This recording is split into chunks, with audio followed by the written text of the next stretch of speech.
Live from the campus of the Milwaukee Area Technical College and the studios of Milwaukee Public Television, the Wisconsin Broadcasters Association Foundation presents a statewide broadcast debate between the leading candidates in the 2012 U.S. Senate election.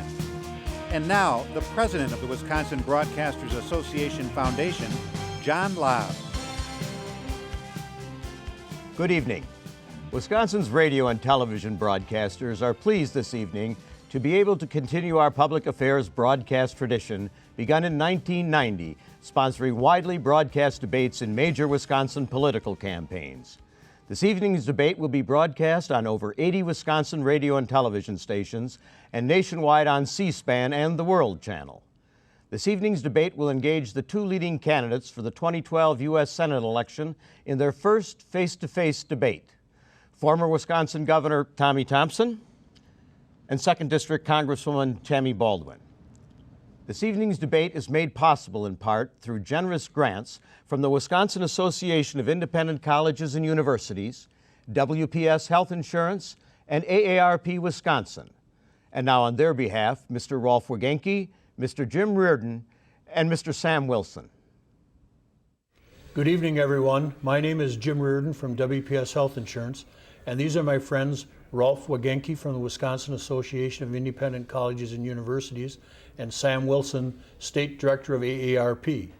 Along with WPS and AARP Wisconsin, Wisconsin's 23 private nonprofit colleges and universities and our more than 61,000 students are pleased to sponsor this debate between the major candidates for the U.S. Senate.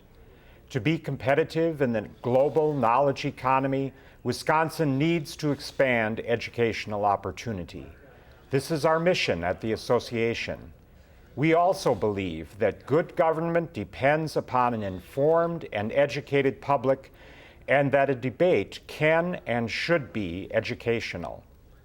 AARP Wisconsin has over 800,000 members in the state and over 37 million members nationwide.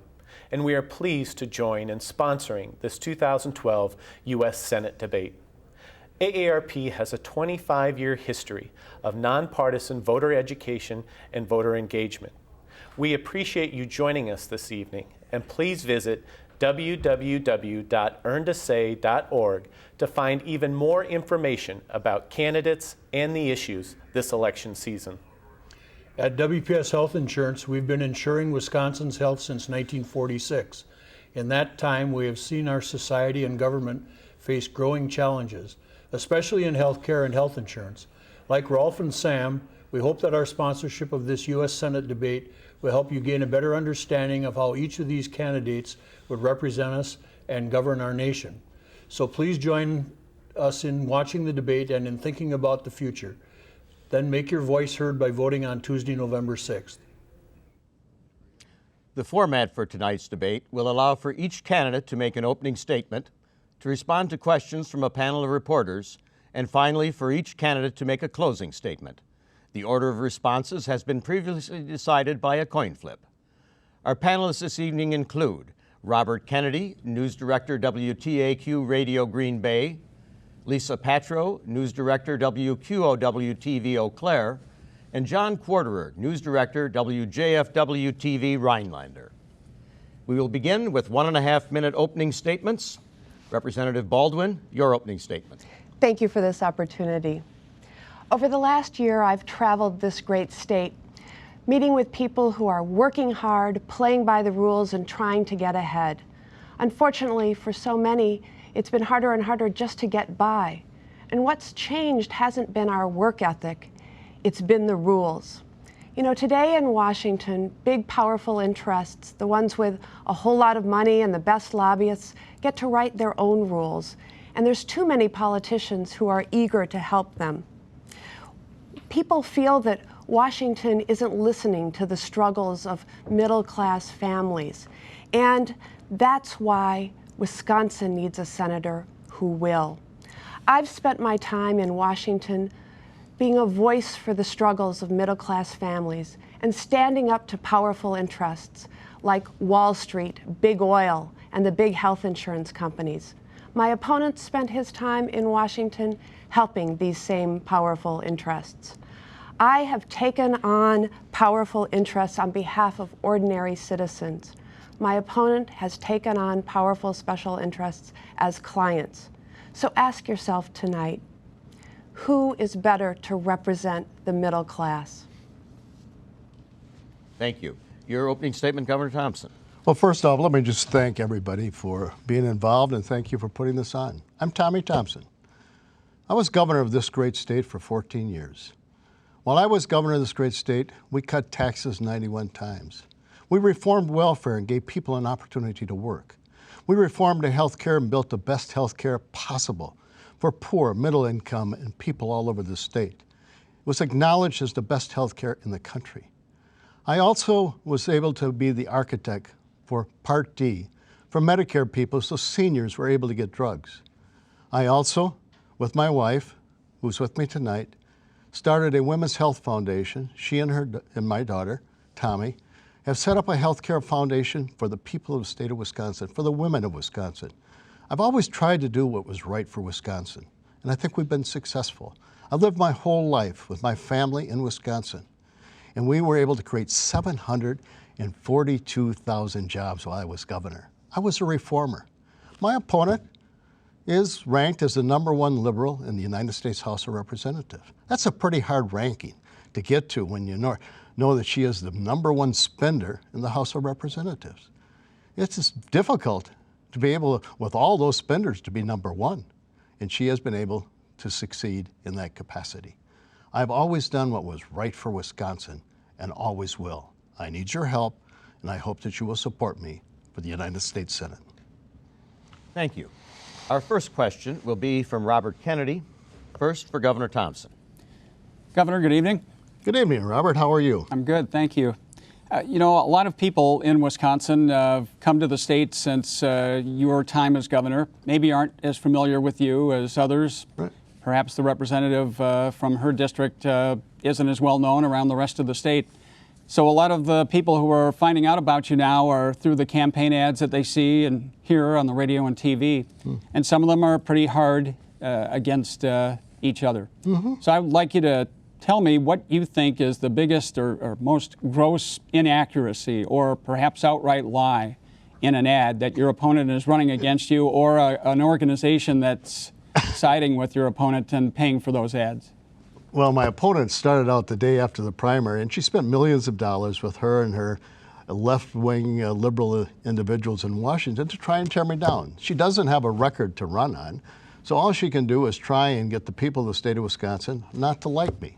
But the truth of the matter is 90% of the people know me as Tommy, not as Mr. Thompson, not as governor, not as secretary, but as Tommy. My wife and my children have lived their whole life in the state of Wisconsin, and they're trying to make it out that I no longer belong to Wisconsin. I farm in Wisconsin. I run the family farm. My wife and daughter runs a women's health foundation in the state of Wisconsin, and we have never left Wisconsin. We never will. We believe so much in this state, and I've done so much to make Wisconsin the best that it possibly can be. And you know, I've run positive ads until finally I have to defend myself, and I think that's a mistake. Representative Baldwin, same question. Misleading ad against you. Well, I think it's very similar to what we just heard in my opponent's opening statement.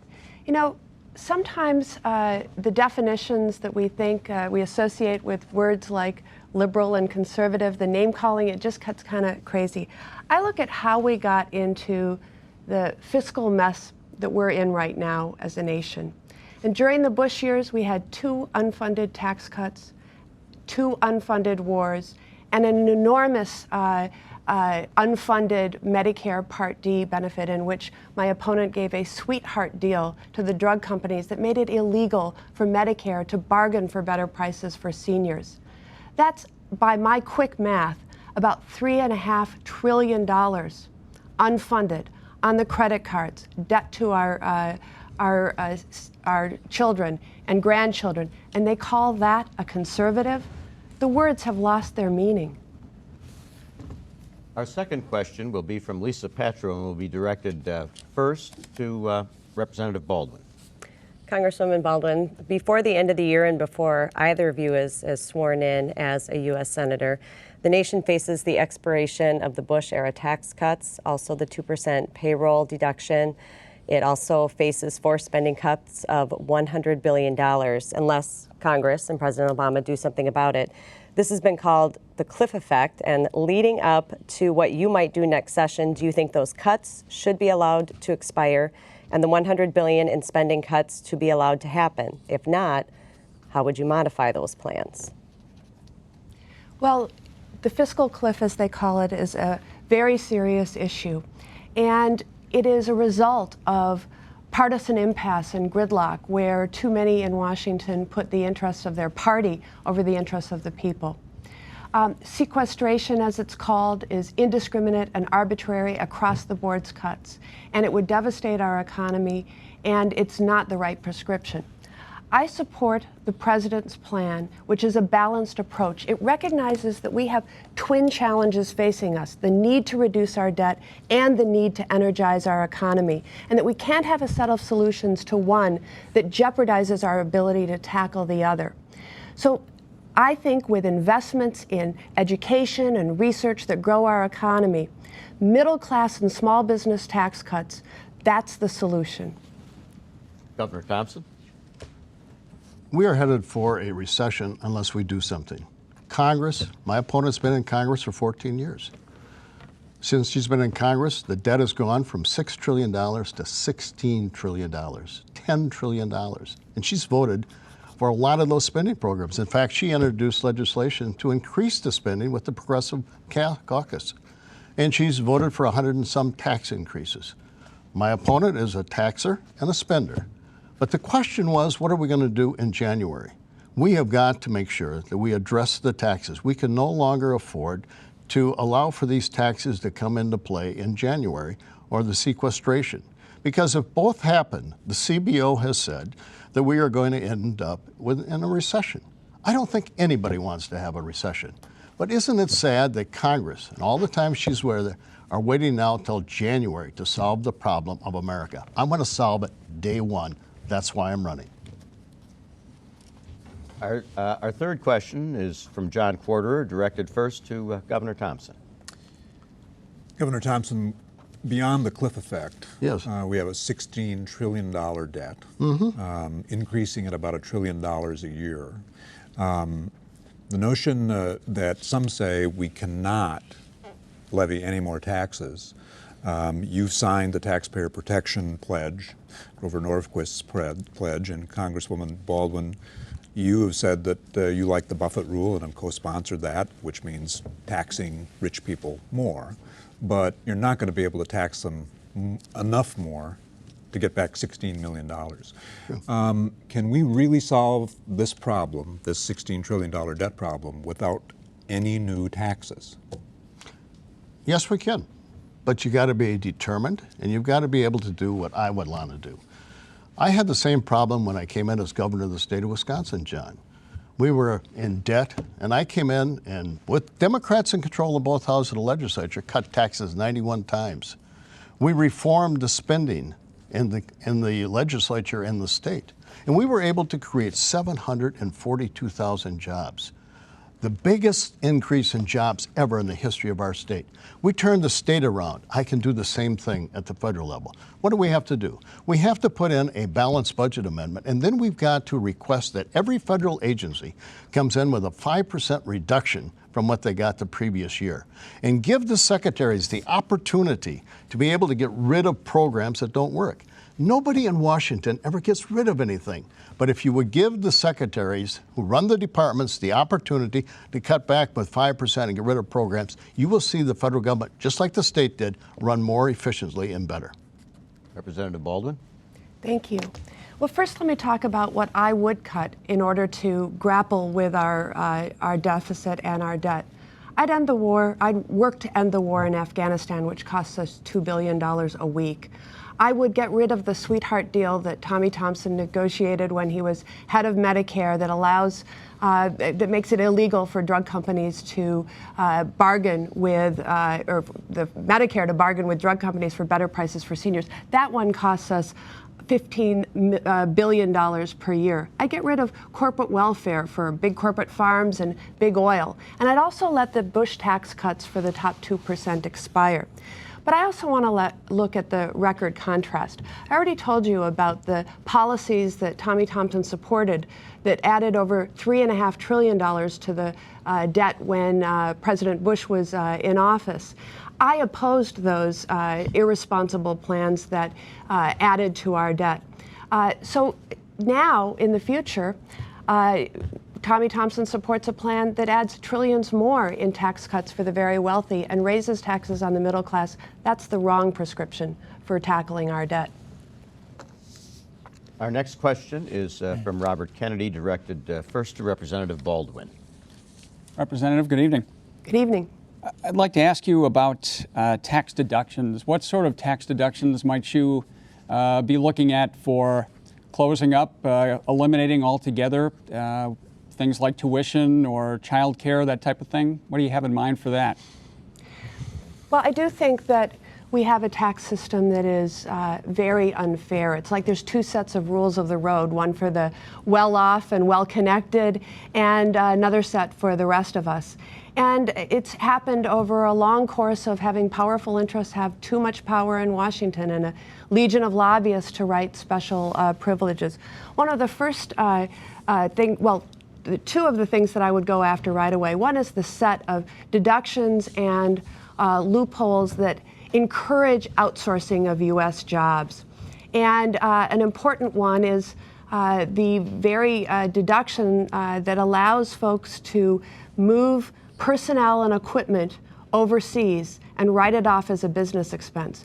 Another very important one has to do with a rule called carried interest, whereby hedge fund managers can get their compensation taxed at the 15% level. That's why we see our presidential candidate on the Republican side paying such low taxes. These are wrong. We ought to get rid of them to be fair for America. Governor Thompson? It's always amazing for me to listen to somebody that blames somebody that's not even in Congress for all the problems of Congress. I was back in La Crosse, Wisconsin, creating jobs at LHI when my opponent was in Washington spending and taxing to such a degree. What we have to do is we have to balance the budget, and we have to request every department to come in at 5% below what they got the previous year, just like I did at the state level. If you want to balance the budget, you're going to have to make some tough decisions. What she's talking about is always trying to find a way to tax somebody else and divide up the classes in America. I'm a builder. I built Wisconsin. When I was governor, we cut taxes 91 times. We cut income taxes. We cut the property taxes, the inheritance taxes, the gift taxes, and we created 742,000 jobs. That's what we did in Wisconsin. What they did in Washington, they've got 23 million people unemployed and underemployed. That's their accomplishment. Complete difference of philosophy and direction between my opponent and myself. Our next question is from Lisa Patro, directed first to Governor Thompson. Well, this might be something we can all agree on, that the approval rating for Congress really can't get much worse than it is right now. The lack of productivity probably wouldn't fly for most of us in our jobs, and I think many Americans believe something has to change about the way Congress operates. So to that, do you believe that any changes to the structure, for example, term limits, or the operational procedures, like the 60% filibuster rule in the Senate, do you think any of those changes should be made? And if so, please name them specifically. Well, Lisa, first off, what you got to do is you got to be able to sit down and talk. When I was governor, the Democrats controlled the legislature in both houses for 12 and a half out of my 14 years. We accomplished great things. Why? Because I sat down with the other side. We reached an agreement. We cut taxes. We changed welfare, giving people hope and opportunity. We built Wisconsin. And what happens in Washington? Everybody, my opponent is so far to the extreme, even her party doesn't pass any of her legislation because she is so far out there. She's not in the mainstream. And what we have to do is we've got to be willing to talk, willing to discuss, and willing to reach an agreement. The 60% rule in the U.S. Senate should be done away with. Being able to put a cloture vote in, being able to put a mark in so that somebody doesn't get approved, those are yesterday's procedures. All of those procedures in the United States Senate should be modernized so that 52%, 51%, 50% of the people in the Senate can make policy and move this country forward. Representative Baldwin? I certainly agree that Congress has gotten too partisan and certainly has lost its civility, and I find that regrettable. I have always had great success in reaching across the party aisle and getting things done, both in my time in the state legislature and my time in the Congress. Some may not believe that Tommy Thompson once signed into law a Tammy Baldwin Scott Walker bill. In Congress, I've worked to advance disability legislation for blinded veterans with Republican Congressman, now Senator John Bozeman. I worked with Sue Myrick, a Republican, to pass the National Breast and Cervical Cancer Early Detection Program, which George W. Bush signed into law, and with Mary Bono Mack to pass the Christopher and Dana Reeve Spinal Paralysis Act, which President Obama signed into law. But I agree that there ought to be rule reform in the U.S. Senate.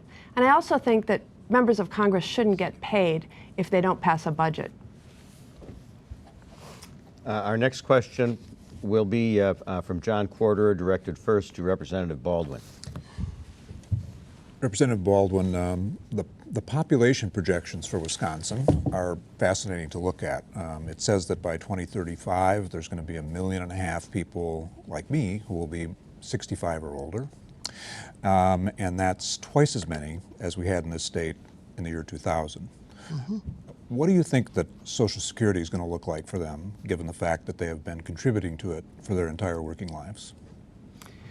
Now, I was raised by my grandparents. I am so lucky that they were there for me when I needed them. But it also meant that I was exposed at a much younger age to the value of both Medicare and Social Security. They provided economic security to my family. I believe that they're not just programs, but they're promises, and promises that we must keep. A few years back, President Bush announced a plan to privatize Social Security. And I think about the financial tumult that our country has just gone through and what would have happened to those resources had we invested them in the markets. We need to make sure that Medicare and Social Security remain bedrock foundations. Social Security is not contributing to our debt. We should leave it alone and make the appropriate changes to keep its solvency for years and generations to come. Governor Thompson? It's a very good question, John. Medicare doesn't start going broke until 2036. We got some time to fix it. Medicare, on the other hand, is going to go bankrupt by the year 2022. And you know something? We got to maintain Social Security. We've got to maintain Medicare. But isn't it amazing to me and surprising why I want to run so bad is I want to fix the problems. My opponent has been in Congress for 14 years. Has she ever introduced any legislation to fix Social Security? No. Has she ever put any legislation to fix Medicare? No. Has any Democrat ever put any legislation to fix Medicare or Social Security? They're going to stand around and wait till it goes broke. I want you, John, to be able to be ensured that you're going to have Social Security. That's why I'm running. I want to make sure that you and all the seniors of America are going to be able to have that safety net. The same way I'm running because of the children and grandchildren of this state so that they can inherit a country stronger, freer, fairer, and safer with a future that right now is in crisis. Nobody solves the problem. I will. That's why I'm running. Our next question is from Robert Kennedy, directed first to Governor Thompson. Governor, affordable health care or Obamacare, certainly a big issue during this campaign all across the country. You've been tagged by President Obama as being a supporter of the Affordable Care Act, and the representative voted for it in Congress. As we stand here today, or sit here today, your thoughts on that? I mean, are there portions of it that you think are viable, that should stay? Should it be repealed altogether? And what areas should we keep if you think there are parts of it that are worth saving? Well, number one, I'm the one that started Badger Care. I started senior care. I changed health care in Wisconsin. When I was Secretary of Health and Human Services, I was the architect of Part D that's going to allow seniors to have drugs and be able to purchase those drugs. My opponent doesn't believe Obamacare goes far enough. She would like to have a single payer, a government takeover. What I want, Bob, is I want a healthcare system that's affordable and accessible. Number one, let's base it on quality. Number two, let's allow individuals to be able to purchase health insurance over the internet and be able to put in what they want in there. Number three, let's do away with the liability problem so doctors have got to practice, defensive medicine. Let's make sure that 18% of the cost of healthcare, which goes into paperwork, we require insurance companies to have only one form in Medicare, save money. 1% of the population uses up 20% of the cost. Let's make sure they're taken care of and be able to have managed care. We could change this. We can make health care affordable and accessible, and Obamacare doesn't do that. Representative Baldwin? The last thing we need moving forward is to have Tommy Thompson and others rip up the Affordable Care Act, throw it out, and have more years of partisan bickering over this. It is high time that we pull together across the party aisle and put this into full effect and make it work for America and Wisconsinites. Now, the effect of Tommy Thompson ripping up this health care law is very concerning to so many who have already benefited and people who know they will. Young people are now on their parents' health insurance up to age 26. I was in a classroom at UW Oshkosh the other day, and I asked the students to raise their hands if they were covered by their parents' insurance. 2/3 of the room shot their hands up, and I'm particularly proud of that because I drafted that particular provision in committee. But people, parents with children with pre-existing conditions now know they can get insurance coverage. People who are on Medicare now get free preventative care. He would throw all of that out, and that's irresponsible. Our next, Robert, you have a follow-up question? I do. Governor, just so we're clear, there is nothing in the Affordable Care Act right now that's worth maintaining. No. Right now, the Affordable Care Act has 20 taxes increased. We got to do away with the Affordable Care Act, and then we can put in things like making sure that the individuals are going to be able to be covered. Pre-existing illness can be taken care of.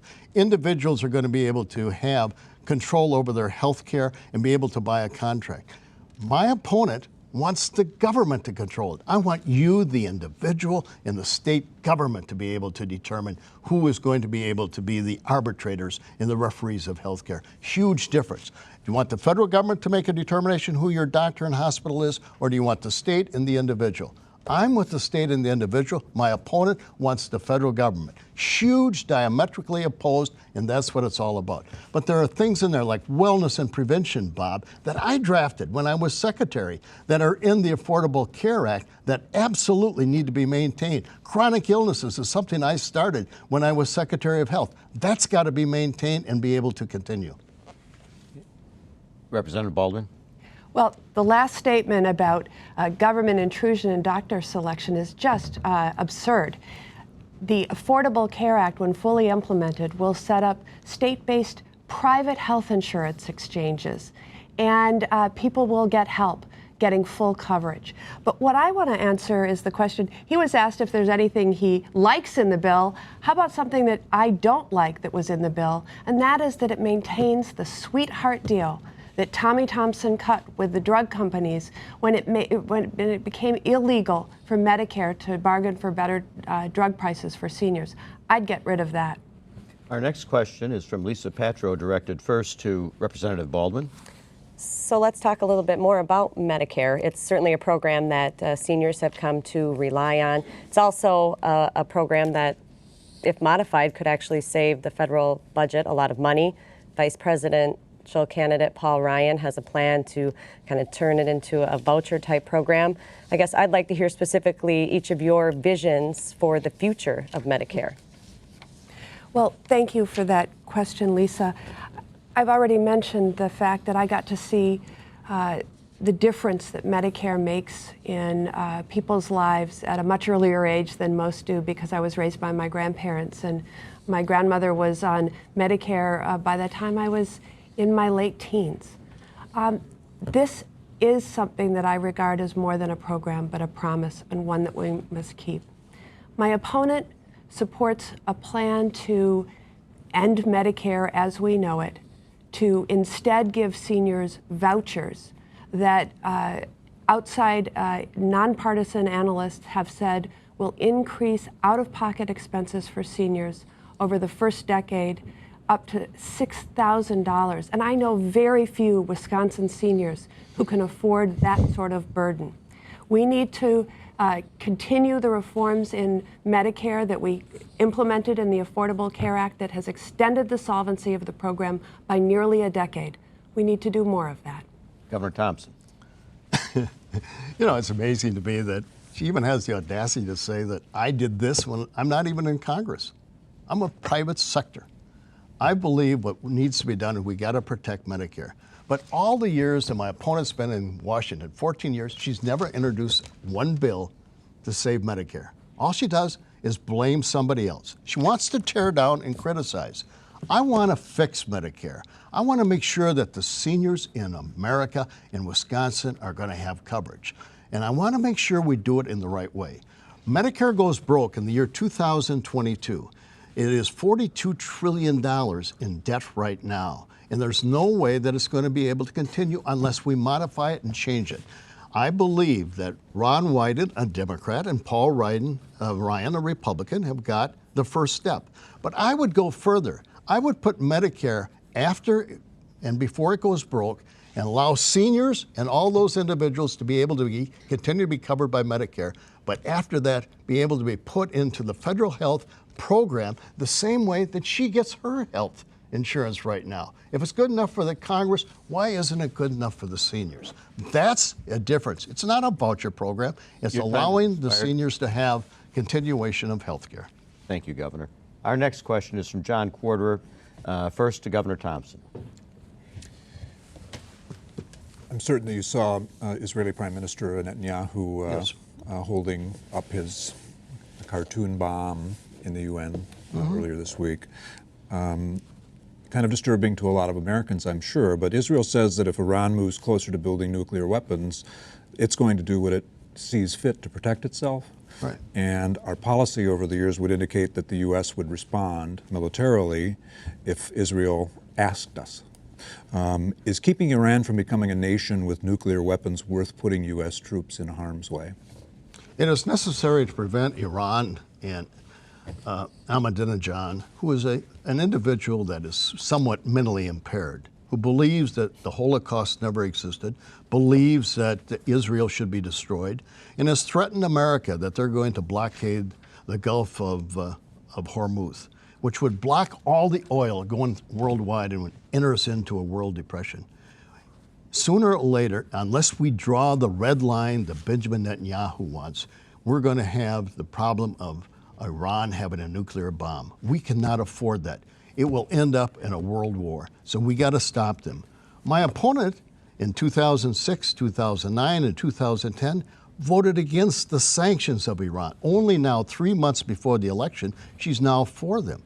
And I believe that it's time for us to draw the red line and say, no more, Ahmadinejad. We are going to stop, and you are not going to have a nuclear bomb. We cannot afford to allow that individual and that country to have a nuclear bomb. Representative Baldwin. Iran's nuclear ambitions are a threat to the United States, a threat to the region, a threat to our allies, including Israel, and especially Israel, for which it is an existential threat. It's a threat I take very seriously. Iran must not become capable of creating a nuclear weapon. I support the president who has said that all options remain on the table. And I believe this is an area where we have to stand united as Americans on this foreign policy. I have voted for tough and biting sanctions against Iran and believe that that process needs to continue to play itself out. All options on the table, but I also would never frivolously, not quite the right word, I would never, without thoughtful plans, send our men and women into harm's way without an exit strategy and assurance that we are going to be effective. Our next question is from Robert Kennedy, directed first to Representative Baldwin. Representative, the situation in Afghanistan, American troops being killed by the people that they're training to provide security for their country. Some of those training missions now have been put on hold, at least temporarily. How, in your opinion, should Americans continue to be at risk in that environment? Is it too unstable of an environment for a productive security exercise to continue? And your thoughts on that? Well, I appreciate that question. In 2001, I voted to authorize use of military force in Afghanistan in the days and months following the 9/11 attacks on the United States. It was a very clear and focused mission to go after those who planned and executed that attack. And I believe that our brave men and women who went to Afghanistan very capably fulfilled that mission, frankly, in fairly short order. I was in Afghanistan in August of 2010 in Kabul and at Bagram Air Force Base. I met with Wisconsin soldiers and folks in the military from the senior ranks to those coming back from forward operating bases. You would be so proud of those men and women. But the mission today, this nation-building mission, is not the one that was authorized, and it is now time for them to come home. Governor Thompson. My opponent just, I think, misstated. She said she voted for the sanctions against Iran. She voted against the sanctions in 2006, 2009, and 2010. And in August, she voted for them because she was running for the United States Senate. Complete change of heart. In regards to Afghanistan, ladies and gentlemen, I got my training from Kohl and Powell. He always taught me this. He says, Tommy, he says, if we're going to go to war, have a plan and have a reason to go to war. Number two, make sure that if you go to war, you have the necessary firepower to win, overwhelmingly. And number three, have an exit strategy. We do not have the desire to win, and we do not have an exit strategy. We should now get out of Afghanistan. I've been to Afghanistan 4 times. I built a hospital, Rabia Baki, for women and children in Kabul. And I opened it up in over Easter in 2004. And it was one of those humanitarian things that I've been involved in. But we need to get out of Afghanistan now. Robert? Just follow-up? Yes, thank you. A quick follow-up. Is there, for the record then, is there no useful purpose for U.S. troops to be in Afghanistan, Representative, in your opinion? 30 seconds. At this point, we are there engaged in war. The mission, I believe, has been completed and completed successfully in short order. The nation building, the building of hospitals in Afghanistan, when we have nation building needs at home, is not sufficient reason, and we need to bring our troops home. Our next question is from Lisa Patro, directed first to Governor Thompson. Thank you. Middle East oil is a major reason that U.S. lives are put at stake in that region. And so bringing it home, I would like to know your thoughts on developing more energy alternatives in this country, offshore drilling, pulling oil from federal lands, that sort of thing. When I was secretary, I went up to Anwar, up in Alaska. I had to go up there to take care of the Alaska natives, went up there, and I found out that the area that they want to drill in Anwar is about 2,000 acre and 30,000 square miles. It's like putting a postage stamp on a football field. We can drill and drill correctly. They say, well, the caribou walk through. The caribou are smart enough to walk around. The environmentalists may not be, but the caribou are. We can drill up there, effectively bring that oil down to America. The Keystone Pipeline, which my opponent is opposed to, as well as the president. I've been up there. Alberta has got more tar sands oil than we need in America for the next 25 years. And all they want to do is build a pipeline down through the Dakotas, down to Houston to refine the gas. We could do that. We got natural gas. We produce more natural gas in Saudi Arabia. I am fed up of sending money to OPEC that uses money against America. I want us to become energy independent, and we can do it by drilling natural gas and building the pipeline. Representative Baldwin. Certainly becoming energy independent of Mideast oil is necessary for our economy as well as our national security. And so I think we have to have an all-hands-on-deck approach to this. I think we can do a lot by, well, first of all, in terms of domestic extraction, having a use-it-or-lose-it policy. You know, Tommy talks about opening up Anwar for drilling when it would only produce a 6-month supply. And we have oil companies right now that are sitting on leases for years and years and not using them. Use it or lose it. We can do a lot more with efficiency. We can do a lot more also with new energy and homegrown energy. There's so much happening in Wisconsin and the Midwest that's creating new jobs. That's the direction that we need to go in. Our next question is from John Quarterer, directed first to Representative Baldwin. There are probably some people watching us who are out of work, or others who are watching us who used to have jobs that paid better. In a lot of ways, I think this election is about jobs. It's all, you've just been talking on about every answer. President Obama has indicated that he believes that the public sector can create jobs and help the economy. His opponent says that by helping the private sector, they will create jobs and help the economy. Where do you stand on the public sector creating jobs? Yes, I'm sorry. Yeah, Representative Baldwin, you're first. Well, thank you. That is the critical question in this election. People are going to vote based on who has the plans to get our economy moving again, to get better jobs.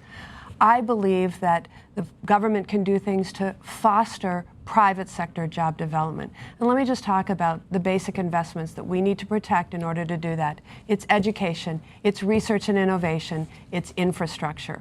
And unfortunately, my opponent is supporting a budget plan that, because he's giving such huge tax breaks to the very wealthy and raising taxes on middle class and small businesses, they are slashing those very investments that I think are essential to our growth. The other thing that I think is important is in Wisconsin, we make things. Manufacturing is part of the backbone of this state. And I have a manufacturing agenda that doesn't cost much money at all, if any, but are the right policies to get us growing and making things again. Governor Thompson? When you don't have a record, you attack the other person. I'm not in Congress, you are. I'm in the private sector creating jobs. And I want you to look at what I did as governor. As governor, I was governor for 14 years. We had high unemployment when I came in. I cut taxes 91 times. We grew this state by 742,000 jobs. We went down to unemployment below 2%. I'm a reformer. I get things done. I don't criticize the other side. I make sure things happen. In regards to what's going on, my opponent and Barack Obama, they want to increase food stamps and unemployment. I want to cut taxes. I want to get the individuals going. I want the private sector to create jobs and opportunities. There's plenty of money available for individuals to put into the marketplace. They are afraid because they don't know the direction of this election is going to go. I am confident we can do better in America, like I did as governor of Wisconsin. Our next question is from Robert Kennedy, directed first to Governor Thompson. Governor, I want to talk about a social issue, abortion specifically. Yes. Can you talk to me a little bit about what your limits on abortion, if any, would be, and as how much federal dollars need to be spent on that? I've always been and will always be pro-life. I do have exclusions for the life of the mother on rape and incest, but I am pro-life and always have been and always will be. And I believe that's the correct policy. I believe that's what is needed in America today. Representative Baldwin? I support the decision in Roe versus Wade, and also believe, as a majority of Wisconsinites do, that abortion should be rare and safe. I understand this is a very difficult topic. It's wrenching for some to grapple with it. But I think that important life decisions have to be left to women in consultation with their families, doctor, clergy. These are difficult issues, but part of the question was what sort of dollars should be involved at the federal level. And as we debated the health care law, there have been certainties that there will be no taxpayer dollars spent on the abortion procedure. Follow-up? Yeah, quick follow-up, Governor. Kind of staying with the social issue theme, same-sex marriage. Some states are allowing, some are having civil unions in place of that. What's your stand on that? 71 out of the 72 counties voted for a constitutional amendment in Wisconsin, and I support those 71 counties that same-sex marriage is not legal in the state of Wisconsin, and I support that. It's an issue that's left up for the states, and that's where it should be. Representative Baldwin? I believe in principles of equality, and I certainly support marriage equality. I recognize what the voters of Wisconsin decided back in 2006. We know that every year people are thinking about this issue and changing their minds. I was very moved when I saw the president's interview in which he talked about his journey to support marriage equality. He talked about the parents of his daughter's friends. He talked about meeting soldiers serving our country. He talked about all of the conversations along the way that got him to change his mind. I think that's what's happening across America. Your time has expired, Representative Baldwin. Our next question is from Lisa Patro, directed first to Representative Baldwin. My next question focuses on the environment, and a new study that came out said that the Asian carp could infest all 5 of the Great Lakes within just 20 years. What do you feel the federal government can do, and particularly you as a U.S. Senator, to help avert a disaster? Oh, Representative Baldwin. Thank you. Well, invasive species are a particular threat to the waters that we cherish so much. And in particular, there's great concern that Asian carp, especially entering the Lake Michigan through the area in Chicago, is going to present a threat. I think that we have to foster cooperation between the Great Lakes states. Unfortunately, we've had a little trouble on this one with Illinois' cooperation, but that's how we're going to do this, only if we work together.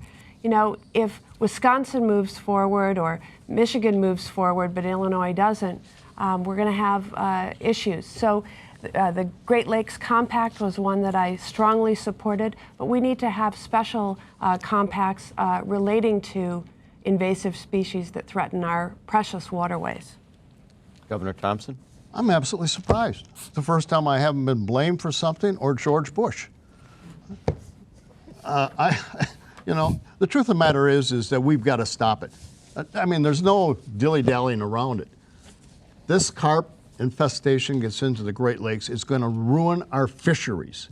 And there's no ifs, ands, or buts about it. We have got to demand that they seal that and put the wire netting up there and seal that canal as far and as best as we possibly can. We got to convince the Army Corps of Engineers and the Great Lakes governors in the states that this is something that is devastating to our future.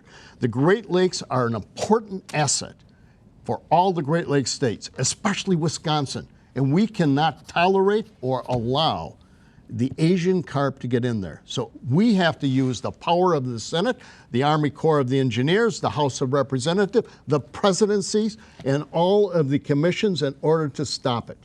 There is no turning back. This is a stake in the ground, and we got to stop it. We have time for one final question. It will be from John Corderer, directed first to Governor Thompson, and I'm sorry, but I'd have to ask you to limit your response to 30 seconds. Well, that's not fair. Early in the Obama administration, the Senate Republican leader said that the single most important thing we want to achieve is for President Obama to be a one-term president. almost indicating that he would get no cooperation and no compromise from the opposing party. If the president we elect in November is not of your party, and you do win the Senate seat, to what extent will you adopt that approach to thwart the president's agenda or make him look bad? I'm a reformer. I was governor with the Democrats in control of both houses 12 and a half years out of my 14. I worked with Democrats.